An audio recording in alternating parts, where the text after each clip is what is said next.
Have you ever wondered how a soldier rose to become a formidable power in 18th century India, challenging the mighty British Empire? The story begins in the region of Mysore, where a Hindu kingdom under the Wodeyars emerged in 1612. Chikka Krishnaraja Wodeyar II ruled from 1734 to 1766, appointing Haider Ali, a mere soldier, to his army. But Haider Ali was no ordinary man.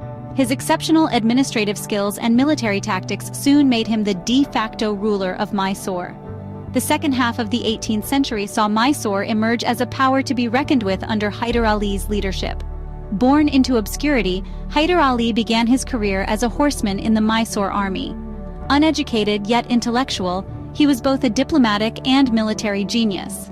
By 1761, he had introduced Western methods of training into his army with the help of the French, and was ruling Mysore in all but name.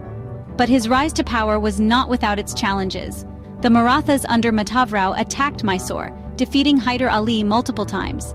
However, after Madhavrao's death in 1772, Haider Ali turned the tide, raiding the Marathas and recovering lost territories. Meanwhile, Mysore's growing proximity with the French and Haider Ali's control over the lucrative Malabar coast trade began to threaten the political and commercial interests of the English, as well as their control over Madras. The British, fresh from their victory in the Battle of Buxar, persuaded the Nizam of Hyderabad to ally with them against Haider Ali. But in a masterstroke of diplomacy, Haider Ali turned the Marathas neutral and won the Nizam to his side against the nawab of Arcot. The rumblings of war were growing louder. The British, the Nizam, and the Marathas allied against Haider Ali, setting the stage for the first of the Anglo-Mysore Wars. But Haider Ali was ready. He had risen from a soldier to a ruler, and he was determined to protect his kingdom at all costs. Thus the stage was set for a confrontation that would shape the future of South India. The year is 1767. The British, the Nizam of Hyderabad, and the Marathas have formed an unlikely alliance against Haider Ali. The stage is set for the First Anglo-Mysore War. Haider Ali, a man of humble beginnings, has risen to become the de facto ruler of Mysore. Once a mere horseman in the Mysore army, he now stands as a formidable opponent to the British. His alliance with the French and control over the rich trade of the Malabar coast has caused ripples of concern among the English. Meanwhile, the British, fresh from their victory in the Battle of Buxar, have persuaded the Nizam of Hyderabad to grant them the Northern Circars. An alliance is formed, with the Nizam and the Marathas joining hands with the British against Haider Ali. But Haider is not one to be easily outdone. With shrewd diplomacy, he turns the Marathas neutral and wins over the Nizam, creating a new alliance against the Nawab of Arcot. The war rages on for a year and a half without any decisive outcome. Then, in a game-changing move, Haider Ali suddenly appears outside the gates of Madras. Panic ensues among the British, throwing the city into chaos.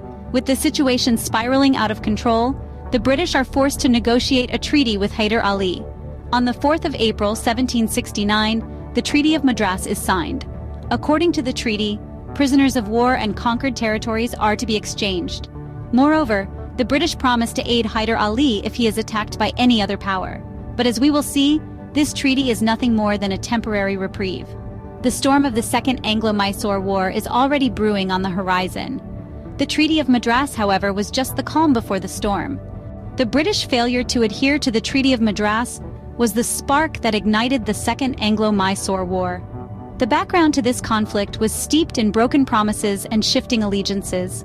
Despite the Treaty of Madras, which guaranteed mutual assistance in times of war, the British did not come to Mysore's aid when it was attacked by the Maratha army in the year 1771. This blatant disregard for their agreement was a sharp thorn in the side of Haider Ali, the de facto ruler of Mysore, who accused the British of breach of faith. Yet, in the face of adversity, Haider Ali proved to be a shrewd and resourceful leader. He found the French to be more reliable partners, particularly in terms of fulfilling his army's requirements for guns, saltpeter, and lead. Consequently, Mysore began to import French war materials through Mahi, a French possession on the Malabar coast. This burgeoning friendship between Mysore and France, however, did not sit well with the British. Concerned about the strengthening alliance, the British attempted to capture Mahi, which was under Haider Ali's protection. This audacious move was the last straw for Haider Ali. He was not a man to be trifled with, and he certainly was not one to stand by and let his allies be attacked. Thus, the Second Anglo-Mysore War began. Haider Ali, ever the strategic mastermind, forged an alliance with the Marathas and the Nizam of Hyderabad, turning his previous enemies into allies. Together, they presented a formidable front against the British. Yet, even in the face of a united opposition, the British were relentless. The war raged on, with neither side willing to back down. It was a brutal and bloody conflict, with both sides suffering heavy losses. But throughout it all, Haider Ali remained a beacon of resilience, his military prowess and strategic brilliance shining through. The Second Anglo-Mysore War was a testament to Haider Ali's military prowess and strategic brilliance. The war served as a stark reminder of the strength of Mysore under Haider Ali's rule, and the lengths he would go to protect his kingdom. In the end, the Anglo-Mysore Wars were more than just a series of military confrontations. They significantly reshaped the political landscape of the Indian subcontinent. The outcomes of these wars marked the beginning of British dominance in southern India, paving the way for the establishment of the British Raj. The rulers of Mysore, particularly Haider Ali and his son Tipu Sultan, emerged as formidable adversaries who gave the British a tough fight. Their innovative military tactics, administrative skills, and diplomatic maneuvers left a lasting impression. They modernized their armies, embraced new technologies, and even attempted to forge alliances with European powers to counter British expansion. In the larger context, these wars highlighted the growing tensions between the indigenous kingdoms and the colonial powers vying for control over India. The resistance put up by Mysore served as a beacon of inspiration for future freedom fighters. The Anglo-Mysore Wars were a defining chapter in the history of India, showcasing the resilience and tactical brilliance of Indian rulers against colonial powers.